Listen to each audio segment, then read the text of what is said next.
Scrutiny. And this is Rob Chappell. And it's 365 Amplified. Rob has put us in a new room. And I have a new mic. And I'm feeling all discombobulated? Yeah, because I'm not in my right seat. I'm on the right side.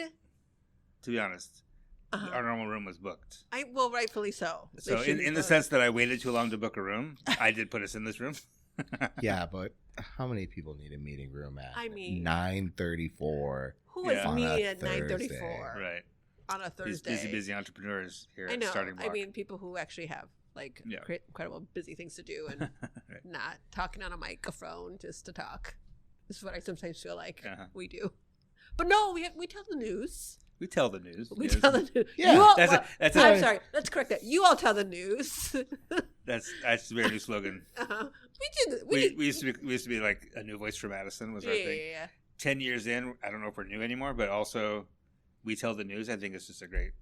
Madison 365. We tell the news. We tell the relevant news. It's How about that? Straightforward. It's to the point. It's direct, and it comes with a side of opinion. And we tell it. We. As a whole. No one else. Nobody else does it. It's just us. If only that was true. Let's go ahead and get started, y'all.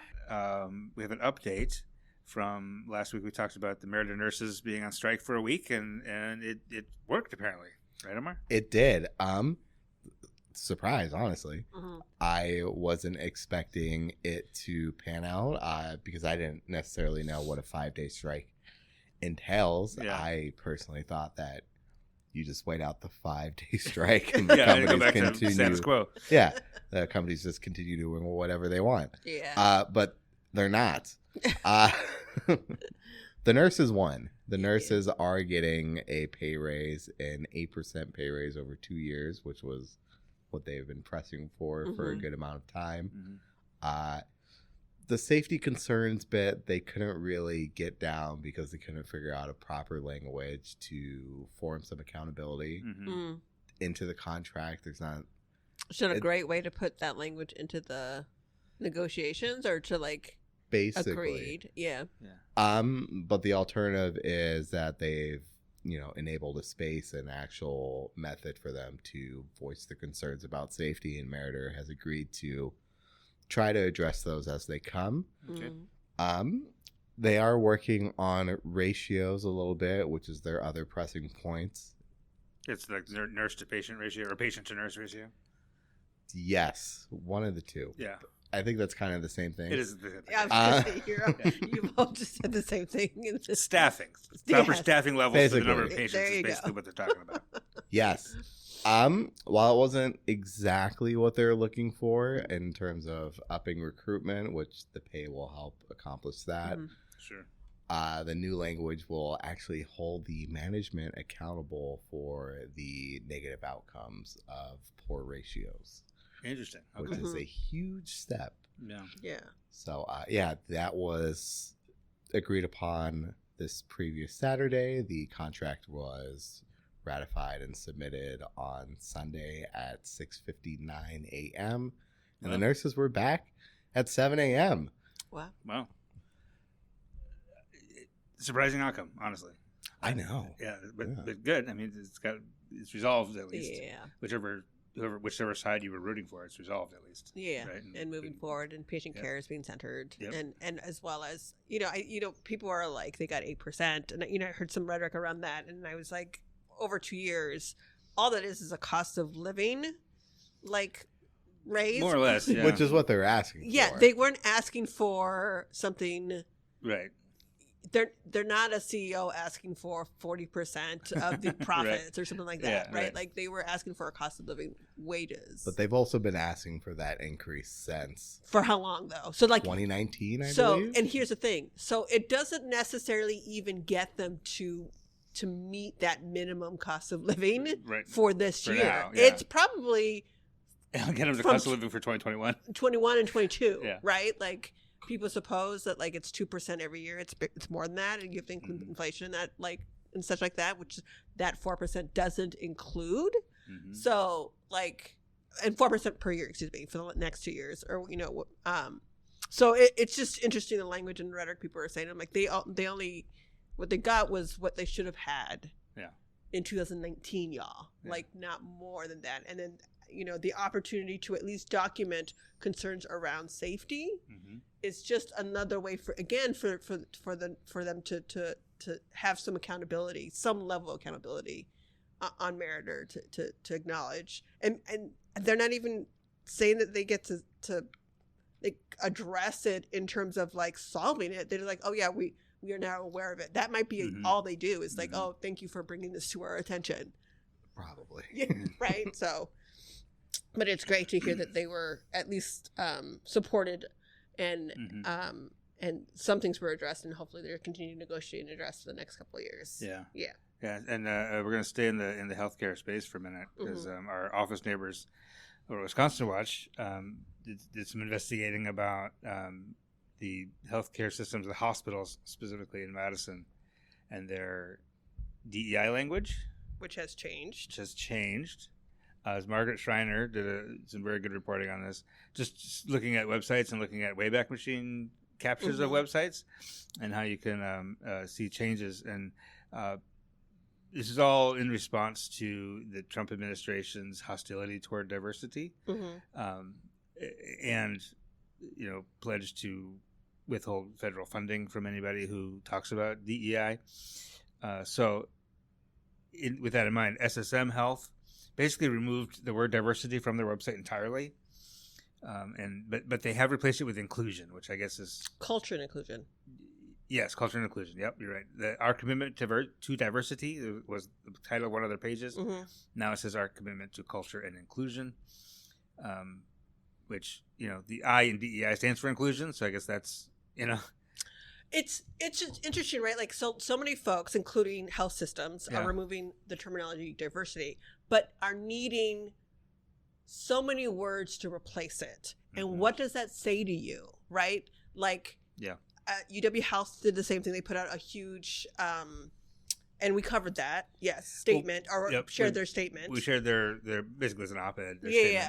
About how they're also moving away from, given the current trends and such like that, moving away from DEI, and I think it's belonging and it's they changed their DEI page to social impact and belonging. Yes, and again, like it's not even that the word diversity is the one that is I think the most problematic for this administration. That's the one the administration is doing, like Control F to find. Yeah, Control. Yes, you're using Control. That's the best way to say it. Control F to find. Not actually giving context to how they're being used. If the word diversity pops up, you get no more funding. Yeah, that's it. But the way that we're replacing it with 3 or more additional words, with whole sentences, right, and whole paragraphs and phrases. And why is that? Right? What are we trying to still say? With much more words than what diversity provided. And SSM and UW Health both talked with Margaret and basically said that this is just rebranding because, you don't want to use the word diversity,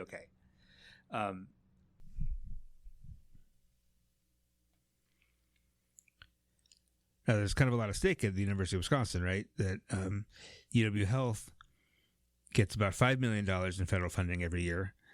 And the School of Medicine and Public Health gets about $315 million a year in research funding from the federal government. And those are separate entities. And what UW Health does should not affect the School of Medicine and Public Health.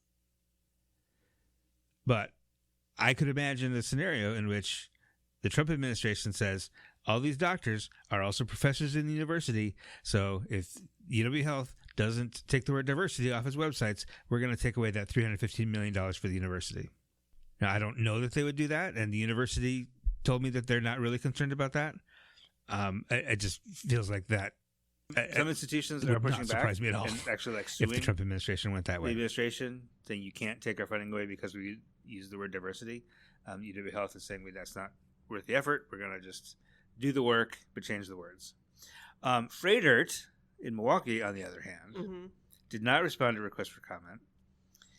Interestingly, they kept their DEI page, so they're keeping the words, but they seem to be changing the practice because they have removed all documents and references to equal employment opportunity. Interesting. Yeah. So I'm not sure what that accomplishes, but that's what Frater did. And again, it's something we've been talking about for before the election, even a year and a half ago, 2 years ago.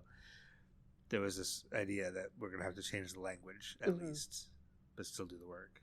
It's different. It's difficult though, right? Like the idea. So whether we're, and I think the article does a good job of capturing this a little bit here, right? In that acknowledging that this shift in language is is reverting back to sort of this 90s mentality of a colorblind society. Yeah. Right. And so when we use the language, like we're keeping like equal opportunity, and some folks aren't, like, yeah, but equal opportunity it has a federal definition, and that federal definition has impact, right? And that federal definition is changing to that color blindness. And so it will be interesting to see, like, I understand trying to maintain funding to support those that are often most marginalized, which include folks of color, but also folks in rural areas, right?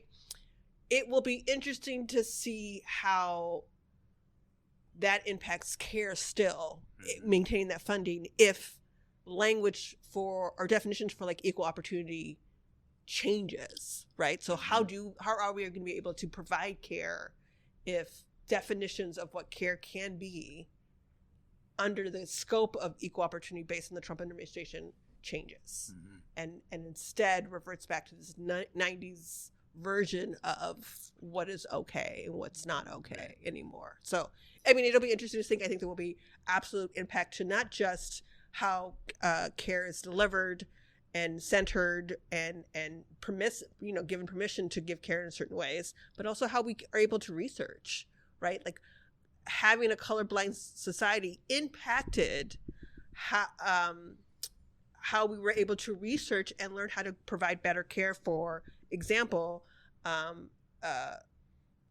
maternal health for Black women, right? Like, or maternal, or not maternal health, but heart disease in men of color. And, like all those things came from research that was specifically targeting Black and brown experiences, right? And understanding how racism in that field impacted care, basic care for folks. Yeah. And now we're changing that. Like even research around rural areas is very specific and targeted, and language might change, and that will have an impact. Well, two things I'll add to everything you just said. One is that in medical research studies, white people are just far more likely to participate. They're not just, they're invited. They're not even just likely to, like, let's take a step back. Let's take a step back and they're not even just more likely to participate. They're most likely to be invited to participate, right? We set up the research to fit the models of white people and how they are able to participate, right? And outreach to them in spaces and in areas that they most frequent, right? We don't go beyond those communities back then. And even when those efforts do target communities of color in a good faith effort to change that, Black people especially have good reason not to trust. Oh, absolutely. To say, no, you're not going to experiment with me. But what that means is, because there is a history of experimentation of Black bodies, right? Yeah. From like, so and there is storytelling there that does of families experiencing that, of like their family members being used to experiment on. Like, it's still recent for some folks, right? Like, and so there is mistrust there, and that history is important to provide care, and even that history might disappear, right? That right? Like, here's the other thing too that we have to acknowledge too. Not only is the care and the ability to research is disappearing, but the historical context for why folks of color, Black people, don't participate or don't trust this system is disappearing too. Yeah. and one of the results of all that is that when a study is done and a medication is, or a procedure or whatever is studied and approved, you basically, your sample is, so you say this medicine works this way, when in reality what you found is this medicine works this way for white people. Yeah. Because that's who you tried it on. Yeah. Sunscreen's another example of that, right? Yeah. Like sunscreen has been researched and been used mostly in, not mostly used, but like marketed toward people who are white, right? And it works best for you all in this way, but for folks of color, it might not work best for us. It might cause... There are other factors that may impact the way that whatever it is that you're trying to use or whatever. So trying to become colorblind ignores that. Yeah. And pretends like, well, we're just trying to get it on white people. Who it'll also work on everybody. What they're saying, I never say, we're trying to make sure that we get all of us, most of us, right? As many people as we can, not necessarily recognizing that most of us are not white anymore. Right. We're not just white anymore. Yep. And to ignore that means that we are unable to provide care for everybody. We're just caring for this one section still. Yep. And again. And the second thing I'll mention is that in most federal systems, when you say diversity, veterans are also included. Yeah. And so I'm aware of at least one study that was described to me off the record that is specifically targeted toward something that comes out of the Gulf War. And so like veterans like my age they're working on a solution to a disease that they can't do anymore because it's technically diversity. Yeah. Right. So I mean, it's tough, and again, it seems like at least in what they're saying, they're still going to do all that, but just not talk about it the same way. But language is really important. And how do I know if you can't be direct? With what you are doing? And be forthcoming in providing full context. How am I gonna trust you? How am I gonna know?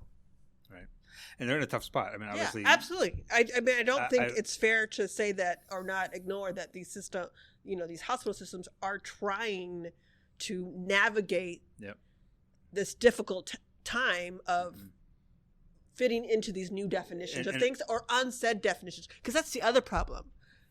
On some level, yes, it's very direct. Like, we can do this. But it's also sort of indirect, right? There's a signal here of like, we mean more different kinds of diversity. So what does that mean? Different kinds, right? They won't say or won't be like, sometimes they do, sometimes they don't. It's just or they won't provide more, like they won't give you the list of rules. Like they're making it up as they go because they don't have it yet, right? So like it's a difficult thing to navigate, absolutely. One other thing that we reported on earlier this week is that it is Pride Month. Happy Pride, everybody. It is. And these many institutions around Madison and around Wisconsin, including the state capitol, city county building, the Madison Municipal Building, all the school district. Our school district out in Mount Horeb has the pride flag up. Yeah. Are raising the pride flag as underneath the state of Wisconsin, state and the Ho-Chunk Nation and the US, American flag, which is great to see. The Wisconsin Historical Society said not it. Sort of decided not to for the first time since 2019. So it's not like they were just getting pressure this year and decided to opt out. They've been doing it since 2019. Yeah. And decided not to this year, which they told me that basically what they said is our mission is to capture and preserve and then present and help educate people on the history of Wisconsin, which includes LGBTQ plus history. Yeah. And they still have their traveling exhibits for Pride Month. They're still doing Pride Month things, but they can't do advocacy outside that mission. And they feel like raising the flag is advocacy. There's this. So I what they're saying is that we can't be political, right? But flying a flag, period, is political, y'all. Like the U.S. flag is political. It's all political. So it is. So it's you're choosing not to be that political, that kind of political, right? Like, I mean, it's interesting the way that we present things and how we talk about things, and what they're trying to say without saying is like, well, we don't want to be political. We don't want to be caught in this political space. Mm-hmm. If you fly a flag, you are being political, y'all. Mm-hmm. The U.S. flag is a political flag. The state of Wisconsin flag is it's politics. It's all of it, and it's interesting that we don't see the contradiction when we say that, or even sort of hint at that. Mm-hmm. Madison Mayor Satchers Conway, I asked her after the City of Madison ceremony, and she said, I don't think flying a flag is advocacy. No, it's just political. It is political, but at the same time, some of the people there were saying basically that this flag is important because we're under attack, because it's more important now than maybe so in that sense it does. It's political. Ring as advocacy, maybe a little bit, or but what you're advocating for is visibility. Like people exist. Yeah. Like you're acknowledging the existence of a. Why do you fly the Ho Chunk Nation flag? Because the Ho Chunk Nation still exists. Yeah. They're not past or present. That's what you're trying to signal, right? Right. It's and that we are on Ho Chunk land, mm-hmm. right? And I don't want to make this it's about visibility. You're signaling that we're still here, that they still exist, that they're important, and that's what you're flying the flag to kind of say. And again, it's a statement to do it or not, especially when you have a history of doing it. Mm-hmm. My opinion is they could have just not said that they weren't going to do it, and no one would have noticed. Known. Yeah. Maybe one or two people would, may have just forgotten. They wouldn't have even thrown arms up about it. Yeah. And what told me is that I asked if anybody else was involved, because basically they told staff that this was happening. Mm. They didn't announce it publicly. They told staff, who then told us. Yeah. Who told other people, who then told us. Which again, they could have just not done. Yeah. Most people would think, "Oh, where's the flag?" If they remember. Yeah. But they did opt to, and they said it was a very complex decision. And I asked them, so who was part of the complex decision? Well, that's exactly it. Sound that complex? Yeah, not right. But who was part of that? So complex decision means like there was. And I asked a discussion, and they said that they did consult many leaders within the Historical Society, including members of the LGBTQ+ community. Didn't say what that consultation consisted of or what the opinion of those people were. Was it in consultation, like, i.e. we informed them this is what we're doing? Right. Or was there a conversation? Was there a discussion, right? Where, right. They could share their views, which may be in contradiction to what the decision finally was. Right. If you listened to them and still made a different decision than they would have wanted, like, okay, technically you consulted them. Yes. Uh-huh. But anyway, most places, like I said, in Madison are still flying the flag and not worried about it. Yeah. Or understand what it means to fly the flag and are okay with what that says. What that might imply. Yeah. Yeah. Exactly. Last thing before we get to talk to Camille Carter is another kind of update to something. And this is a business story, and I want to mention our business coverage is sponsored by Park Bank, and we appreciate their support very, very much, as always. So 2 years ago, in the 365 Leadership Community Choice Awards, a high school freshman was named High School Rising Star, and her name was Natanya Julius. She was a student at what was then Madison Memorial, now it's Phillips Memorial. And a couple months later, I was at a Wisconsin Economic Development Corporation event in Milwaukee, and there was a booth there, and I was like, that person looks familiar, and it was her. And her mom came over and talked to me, and I did a little interview with her mom, but without connecting that this was the same people. And they have a business called J&J Gifts and More. They had a shop in Verona for a long time, and their landlord just canceled the lease one day, and so they pivoted to this online thing. And what they're doing now is these gift boxes. And if you worked in the corporate world, you're like the gifts you give to your clients, your top clients, or your employees, whatever. Sausage, cheese, popcorn, whatever. Sort of basics. And they're like kind of elevating that, taking it to the next level with like locally sourced things. And this year the trend is all wellness stuff. Apparently last year it was all sustainability stuff, like these gift boxes with a bamboo notebook and all stuff. So, and if they've gotten clients from like Johnson & Johnson, Bill and Melinda Gates Foundation, they're shipping boxes to. Well, they went and pitched their business on this TV show called Project Pitch It, and actually won the $10,000 prize, which for that for that episode. And they kind of just didn't want to do it. Even like the mom didn't even want to do it, and Natanya, the daughter, was like, "Mom, we got it. Let's just do it. You just put your name in there." And the Tanya helped like prepare. She's on the debate team at Memorial, so she's like, "I got it. I got it." When they I've got the video in the story on the website it's really cute that they were just genuinely shocked. Aww. And very delighted that they won. Yeah, so absolutely. anyway, that is this is a really fun story and a growing business, and that is up at Madison365.org this morning. And now, for reasons that are entirely my fault, we do not have an interview for you, so we'll just turn to the questions. Stephanie, what do you got?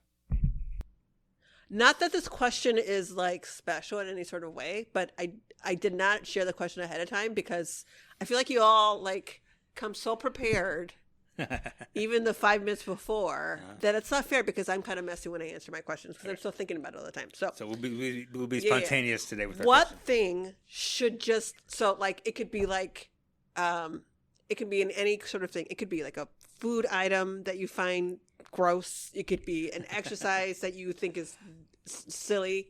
Like what things should just not exist? And I'm thinking fun. Omar took a sharp breath in, like, I got this.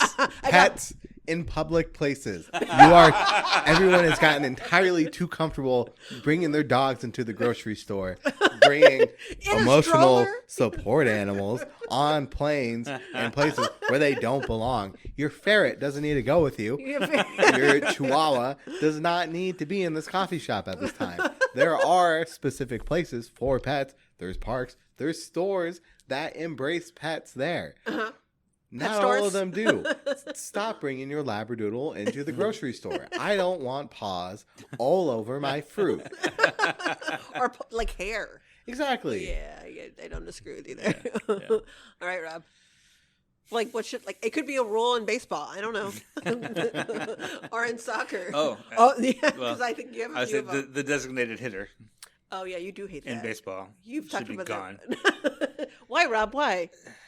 Because it's much more fun and much more strategic if you have to have a pitcher batting and think about a double switch if you're making a substitution. I remember when there wasn't a designated hitter in the National League. In the National League, right? Yeah. And so the pitchers we'd always be like, "Oh, that pitcher sucks." They can't hit. And pitchers would learn to bunt. Yeah. And be strategic, play small ball. And it was a big deal if a pitcher could hit. It was. I remember. That's how old I am. You have to think about if you're going to make a pitching change, you have to think about the next innings lineup. So you might have to also change your shortstop at the same time because of the lineup, the way the lineup is arranged, and there's just so much more thought in it when the pitcher has to bat.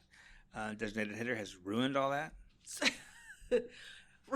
There's a brain drain in the baseball, the sport of baseball. Baseball brain drain. That's what it is. That's exactly what it is. Rob wants it to stop. Yeah. So mine's is actually because I was thinking about exercises and I was doing something like I run not on purpose, but on purpose. And I was talking to somebody and they were telling me about how they were doing burpees. And I was like, why? God. Why? Yeah. Why is that what mean person was like, how do I make this exercise is awful? How do I make it worse? I bet I got something even worse. On the Apple Fitness app, whenever they do burpees, I run in place. I could not do them. I thought you used to do them.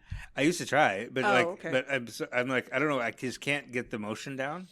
If you're of a certain age, I imagine, if you have bad knees, I would have. And she has bad knees, so I was like, I don't think you should be doing them. I think you should be doing something else in its place, because Yeah. I imagine that I don't do them. I don't believe in them. Yeah. Right? Like They should like just not They exist. exist. they don't. I do not believe in them. They shouldn't. They should, but I am, one of the things when I see people do is like, those, I don't imagine them great for your knees.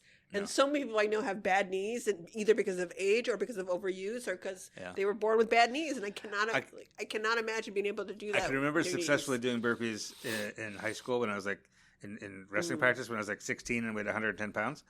97 pounds. But back then. I Rob try to was do it now, and if I try to do it now, it's like squat down, one leg back, the other leg back, the other leg front. That's enough. Isn't Yeah. that enough? But then they've done 3 burpees by the time I get done with Does one. it matter? Does it matter? I gotta- Why are you but here's the thing. Why are you comparing yourself to the people on that Right. screen who get paid to look like that and Yep. do that? You can't Right. compare in that way. I mean, it's hard not to, of course. Yeah. But like, never compare yourself to the people who are getting paid on that screen to look Right. like that and do that for that 30 minutes that they're doing it for. And they get paid enough to do that, hopefully. Yeah. And to look that way. So you can't compare yourself to that. So No. if you got one done in a modified way, Yep. that counts. But also get rid of burpees. Yeah, just don't do it. Don't do them. All right, we'll be back next week, y'all.